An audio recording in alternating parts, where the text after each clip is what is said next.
Every afternoon, as they were coming from school, the children used to go and play in the giant's garden. It was a large lovely garden, with soft green grass. Here and there over the grass stood beautiful flowers like stars, and there were 12 peach trees that in the springtime broke out into delicate blossoms of pink and pearl, and in the autumn bore rich fruit. The birds sat on the trees and sang so sweetly that the children used to stop their games in order to listen to them. "How happy we are here," they cried to each other. One day the giant came back. He had been to visit his friend the Cornish ogre, and had stayed with him for 7 years. After the 7 years were over he had said all that he had to say, for his conversation was limited, and he determined to return to his own castle. When he arrived he saw the children playing in the garden. "What are you doing here?" he cried in a very gruff voice, and the children ran away. "My own garden is my own garden," said the giant, "anyone can understand that, and I will allow nobody to play in it but myself." So he built a high wall all round it, and put up a notice board. "Trespassers will be prosecuted." He was a very selfish giant. The poor children had now nowhere to play. They tried to play on the road, but the road was very dusty and full of hard stones, and they did not like it. They used to wander round the high wall when their lessons were over, and talk about the beautiful garden inside. "How happy we were there," they said to each other. Then the spring came, and all over the country there were little blossoms and little birds. Only in the garden of the selfish giant it was still winter. The birds did not care to sing in it as there were no children, and the trees forgot to blossom. Once a beautiful flower put its head out from the grass, but when it saw the notice board it was so sorry for the children that it slipped back into the ground again, and went off to sleep. The only people who were pleased were the snow and the frost. "Spring has forgotten this garden," they cried, "so we will live here all the year round." The snow covered up the grass with her great white cloak, and the frost painted all the trees silver.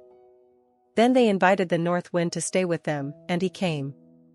He was wrapped in furs, and he roared all day about the garden, and blew the chimney pots down. "This is a delightful spot," he said, "we must ask the hail on a visit." So the hail came. Every day for 3 hours he rattled on the roof of the castle till he broke most of the slates, and then he ran round and round the garden as fast as he could go. He was dressed in grey, and his breath was like ice. "I cannot understand why the spring is so late in coming," said the selfish giant, as he sat at the window and looked out at his cold white garden. "I hope there will be a change in the weather." But the spring never came, nor the summer. The autumn gave golden fruit to every garden, but to the giant's garden she gave none. "He is too selfish," she said. So it was always winter there, and the north wind, and the hail, and the frost, and the snow danced about through the trees. One morning the giant was lying awake in bed when he heard some lovely music. It sounded so sweet to his ears that he thought it must be the king's musicians passing by. It was really only a little linnet singing outside his window, but it was so long since he had heard a bird sing in his garden that it seemed to him to be the most beautiful music in the world. Then the hail stopped dancing over his head, and the north wind ceased roaring, and a delicious perfume came to him through the open casement. "I believe the spring has come at last," said the giant, and he jumped out of bed and looked out. What did he see? He saw a most wonderful sight. Through a little hole in the wall the children had crept in, and they were sitting in the branches of the trees. In every tree that he could see there was a little child. And the trees were so glad to have the children back again that they had covered themselves with blossoms, and were waving their arms gently above the children's heads. The birds were flying about and twittering with delight, and the flowers were looking up through the green grass and laughing. It was a lovely scene, only in one corner it was still winter. It was the farthest corner of the garden, and in it was standing a little boy. He was so small that he could not reach up to the branches of the tree, and he was wandering all round it, crying bitterly. The poor tree was still quite covered with frost and snow, and the north wind was blowing and roaring above it. "Climb up, little boy," said the tree, and it bent its branches down as low as it could, but the boy was too tiny. And the giant's heart melted as he looked out. "How selfish I have been," he said, "now I know why the spring would not come here." I will put that poor little boy on the top of the tree, and then I will knock down the wall, and my garden shall be the children's playground forever and ever." He was really very sorry for what he had done. So he crept downstairs and opened the front door quite softly, and went out into the garden.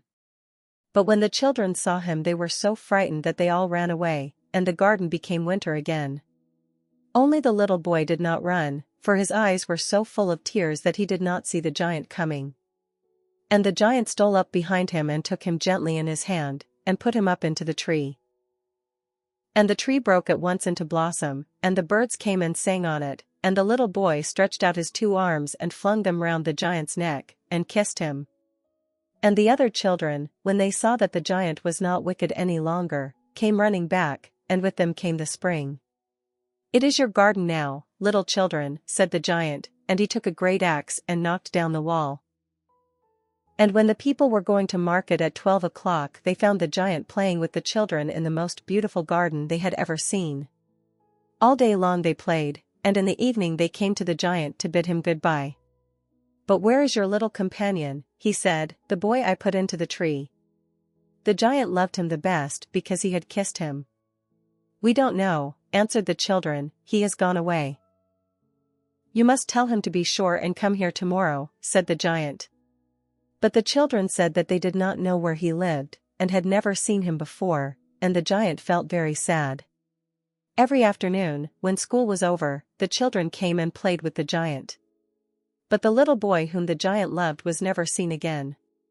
The giant was very kind to all the children, yet he longed for his first little friend, and often spoke of him. "How I would like to see him," he used to say. Years went over, and the giant grew very old and feeble. He could not play about any more, so he sat in a huge armchair, and watched the children at their games, and admired his garden. "I have many beautiful flowers," he said, "but the children are the most beautiful flowers of all." One winter morning he looked out of his window as he was dressing. He did not hate the winter now, for he knew that it was merely the spring asleep, and that the flowers were resting. Suddenly he rubbed his eyes in wonder, and looked and looked. It certainly was a marvelous sight. In the farthest corner of the garden was a tree quite covered with lovely white blossoms. Its branches were all golden, and silver fruit hung down from them, and underneath it stood the little boy he had loved. Downstairs ran the giant in great joy, and out into the garden. He hastened across the grass, and came near to the child. And when he came quite close his face grew red with anger, and he said, "Who hath dared to wound thee?" For on the palms of the child's hands were the prints of 2 nails, and the prints of 2 nails were on the little feet. "Who hath dared to wound thee?" cried the giant. "Tell me, that I may take my big sword and slay him."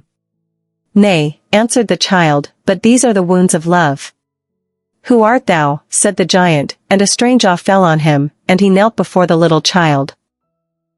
And the child smiled on the giant, and said to him, "You let me play once in your garden, today you shall come with me to my garden, which is paradise." And when the children ran in that afternoon, they found the giant lying dead under the tree, all covered with white blossoms.